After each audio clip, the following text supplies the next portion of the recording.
Buonasera e bentrovati all'edizione del nostro telegiornale I fatti del Friuli occidentale in primo piano. Apriamo con la cronaca. La Guardia di Finanza di Pordenone ha arrestato 2 cittadini pakistani per spaccio rispettivamente di hashish e cocaina. Le Fiamme Gialle hanno ricostruito 100 cessioni di stupefacente e segnalato alla prefettura 14 assuntori.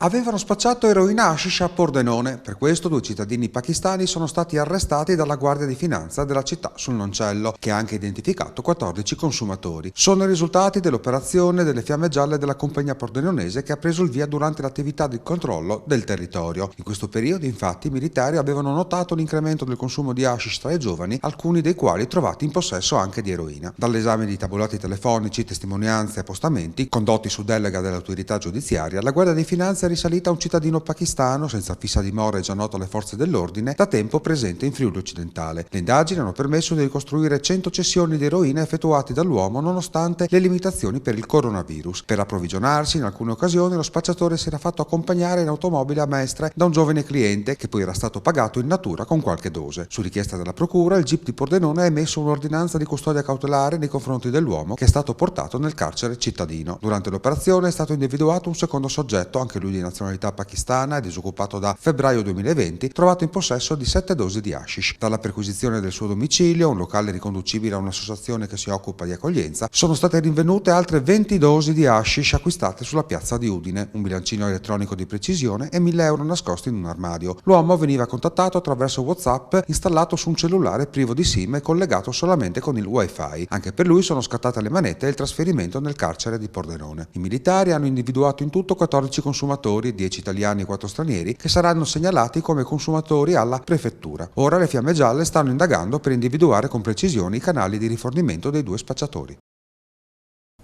Ancora cronaca, non c'è stato nulla da fare per un uomo di Sacile, un 64enne che ieri stava rientrando in auto dal Piancavallo assieme alla moglie. L'uomo ha avuto un malore mentre era alla guida nei pressi di Casera Castaldia sul tornante sotto le antenne. A raggiungerlo in pochissimi minuti una anestesista che a sua volta stava scendendo in auto lungo la stessa strada e un medico del soccorso alpino che si trovava anch'egli già in quota. La prima ha iniziato subito a praticare il massaggio cardiaco e il secondo ha portato un defibrillatore. L'uomo è stato affidato all'ambulanza giunta poco dopo, ma una volta al pronto soccorso di Pordenone purtroppo è deceduto. E a Sesto Arreghena, nel tardo pomeriggio di sabato, un pick-up per causa in corso di accertamento da parte dei carabinieri di Portogruaro si è inabissato in un ramo del fiume Reghena. I 2 occupanti sono riusciti ad uscire incolumi dal mezzo e a chiedere aiuto ai soccorsi. Solo ieri, però, quando le condizioni meteo e la disponibilità dei mezzi lo hanno permesso, i vigili del fuoco di Pordenone, affiancati dalla squadra fluviale, si sono portati lungo il fiume, non lontano dall'uscita autostradale della 28 a Sesto Arreghena, in località Mure, per effettuare il recupero del pick-up. Data la difficoltà di avvicinamento, è stato richiesto l'intervento del nucleo GOS dei Vigili del Fuoco di Udine, che ha messo a disposizione un escavatore cingolato per effettuare il recupero del mezzo. Calati nel fiume col gommone da rafting, i pompieri hanno vincolato il pick-up al braccio dell'escavatore, che lo ha issato fuori dall'acqua e poi portato sulla strada principale, dove lo ha preso in carico un carro attrezzi privato. E questa mattina a Chions, sulla provinciale 1, si è verificato un incidente tra 2 auto. Una persona è rimasta incastrata all'interno del proprio mezzo ed è stato necessario da parte dei vigili del fuoco l'utilizzo dei divaricatori idraulici per liberarla ed affidarla alle cure dei sanitari arrivati con un'ambulanza da Pordenone. Sul posto anche i carabinieri di Spilimbergo e appunto i pompieri del distaccamento di San Vito al Tagliamento, che hanno anche messo in sicurezza il palo dell'illuminazione pubblica che era stato danneggiato. Ci occupiamo ora del consueto report per quanto riguarda i casi di coronavirus in Friuli Venezia Giulia. Oggi su 2120 tamponi molecolari effettuati sono stati rilevati 147 nuovi contagi con una percentuale di positività del 6,93%. Sono inoltre 318 i test rapidi antigenici realizzati, dai quali sono stati rilevati 34 casi, 10,69% di positività. I decessi registrati sono 23, di cui 6 avvenuti in precedenza. Dei 23, 3 riguardano il Friuli occidentale. I ricoveri nelle terapie intensive della regione sono 62, mentre quelli in altri reparti sono 686, numeri comunicati dal vicegovernatore con delega alla salute Riccardo Riccardi. Cambiamo argomento. Dopo un 2020 difficile, l'Interporto Centro Ingrosso di Pordenone è destinato a diventare un hub internazionale che movimenterà dai 30 ai 40 treni alla settimana. Tanti gli investimenti, pari a 13 milioni e mezzo di euro, che renderanno la struttura ancora più efficiente.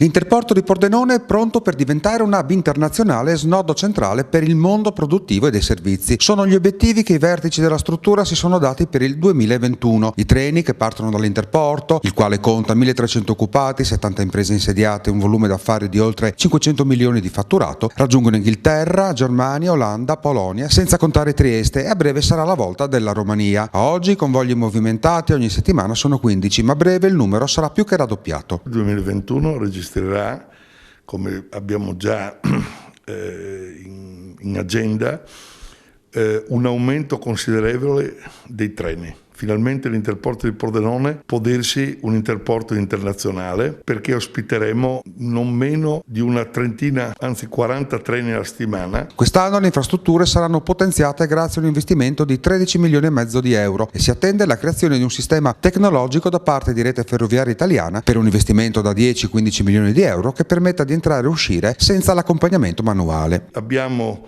degli investimenti da completare per ampliare il fascio binari del terminal, della cosiddetta asta di manovra, che è l'asta di 750 metri che permette di non sdoppiare più il treno una volta che è entrato, ma lo fai entrare e movimentare senza naturalmente spezzarlo. Dopodiché aumenteremo, probabilmente con un magazzino logistico attestato ai binari, e un grande piazzale, perché noi riceveremo parecchi di questi contenitori che hanno bisogno di essere stipati e essere gestiti per creare i treni nuovi o smontare i treni. Pertanto diventiamo a tutti gli effetti un hub internazionale. Per quanto riguarda il 2020, l'Interporto pordenonese ha conosciuto un sostanziale pareggio rispetto all'anno precedente. I settori logistici tradizionali hanno conosciuto un calo, bilanciato però dall'aumento di settori emergenti come quello sanitario e quello del commercio elettronico. Ci spostiamo a Pordenone, dove l'esenzione della COSAP e il raddoppio per gli spazi esterni di bar e ristoranti della città sono stati prorogati fino al 31 marzo da parte del Comune, che ora punta anche a confermare l'esenzione della Tari. A Pordenone l'esenzione della COSAP per il raddoppio degli spazi esterni per bar e ristoranti sono stati prorogati al 31 marzo 2021. Lo hanno deciso il sindaco della città sul Noncello, Alessandro Ciriani, e l'assessore alle politiche per il commercio, Emanuele Loperfido, ma la volontà del comune è di prolungarla per tutta l'estate, sempre che l'operazione risulti fattibile per le casse comunali. Le agevolazioni sugli arredi esterni di bar, ristoranti e locali della città, che prevedono la totale gratuità dell'occupazione di suolo pubblico con sedie e tavoli, sia il raddoppio degli spazi concessi rispetto al normale per consentire il distanziamento tra clienti, sono dunque stati prorogati per la seconda volta. Introdotte lo scorso maggio, queste misure sono state prolungate per il fatto che la pandemia è ancora in corso e che in estate sono state particolarmente apprezzate da clienti ed esercenti. L'intenzione, afferma Ciriani, sarebbe riconfermare anche l'esenzione della quota comunale Tari per le attività economiche, mentre la quota restante è statale e non possiamo intervenire. Pur ricorrendo ai fondi nazionali, l'operazione del 2020 è costata al comune quasi 1 milione di euro. Per riapplicare lo sgravio, prosegue il primo cittadino, è necessario che lo Stato intervenga in modo che gli enti locali non si dissanguino. Il comune, continua Loperfido, ha fatto e sta facendo tutto ciò che può fare per essere concretamente vicino agli operatori commerciali, specie in un momento, conclude, in cui devono affrontare le difficoltà del governo sui ristori. Messa in sicurezza del territorio a partire dal castello e potenziamento delle infrastrutture, specie quelle digitali, sono questi gli obiettivi del Comune di Polcenigo per quest'anno. Per il 2021 il comune di Polcenigo punterà sulla messa in sicurezza del territorio e sulle infrastrutture. Lo ha affermato il sindaco Mario Della Toffola, che ha spiegato come il castello, per il quale sono stati stanziati oltre 4 milioni di euro, sarà il punto centrale del programma. Stanno proseguendo i lavori che si concluderanno entro un mese del castello, quindi una riqualificazione delle 2 cinte murarie superiori, che sono anche una messa in sicurezza del territorio, perché le cinte murarie erano pericolanti. Nel corso del 2021, sempre per quanto riguarda il castello, verranno avviati le gare per la progettazione definitiva della riqualificazione intera del versante, quindi con rifacimento della scalinata e la riqualificazione dell'intera area. Sempre sull'area del Colle del Castello sono previste degli interventi di messa in sicurezza anche da un punto di vista del contenimento del dissesto. Inoltre il comune continuerà con l'aggiornamento dell'illuminazione pubblica con fonti luminose a LED per risparmiare energia e diminuire l'inquinamento luminoso luminoso e con la messa in sicurezza del Gorgazzo. In fatto di infrastrutture, infine, questo sarà l'anno della completa digitalizzazione del territorio comunale grazie alla fibra ottica. Polcenigo ha già una rete in fibra ottica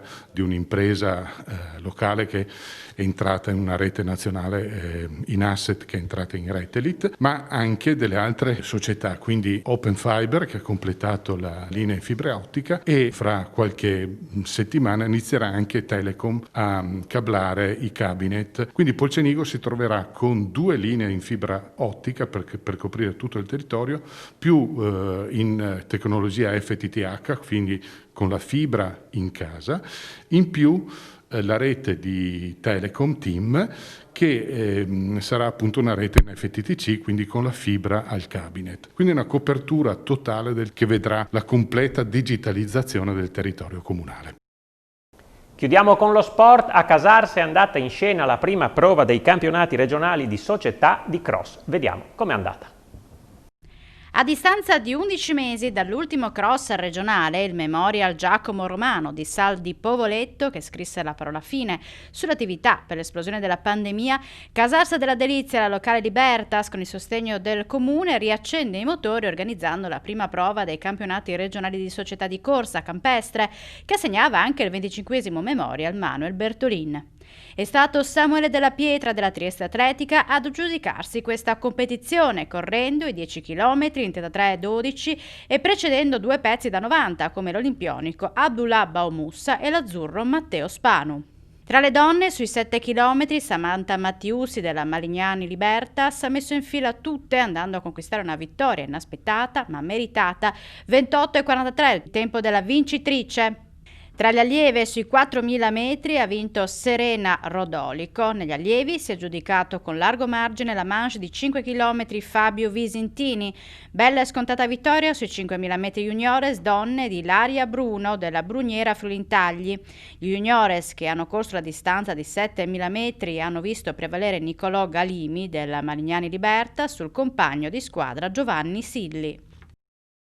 E un ampio servizio su questo evento di Casarsa verrà proposto questa sera alle 22:15 all'interno della rubrica settimanale Start. E ancora di sport si continuerà a parlare tra poco su Telefriuli con Bianconero XXL condotto da Francesca Spangaro e Massimo Radina. L'appuntamento con il telegiornale di Pordenone invece torna domani alle 20:45. Grazie per essere stati con noi, buona serata.